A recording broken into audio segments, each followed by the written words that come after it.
Mga sir, magandang hapon po.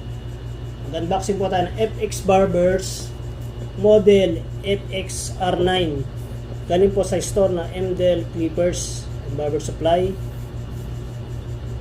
Barber trimmer, precise stainless steel blade, powerful high torque motor, ergonomic design. Meron siyang black, red, saka green. Ang in-order po natin is black. Ito. Model FXR9. Lithium ion 18,500, 16,000, 1600 milliampere. High torque motor, speed 7,500 rpm, charging indicator, charging base, 4 hours runtime after fully charged, made in PRC. Po. Maganda po ng itsura, no? Wala nung box. Premium po siya. Pero wala nakalagay na pangalan. Ito yung clipper. Tingnan mo natin yung mga nasa loob ng box. Charging base. Po FX Barber.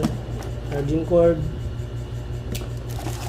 Guide po ng 1, 2, 3. Ay yung brush nya. Oil. May print sticker. Ito na po kanyang clipper. Po. FX Barbers R9. Made in PRC. Po. Ayan po natin. Malakas. Malakas pa ng motor.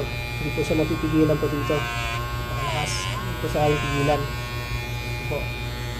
Sa susunod po at itatry natin kung gaano kalakas at kaganda ang kanyang performance sa paggupit po dito sa Tankerman Barbershop. Ano po, please like and share and comments on my YouTube channel. Hanggang sa muli mga kaibigan, bye.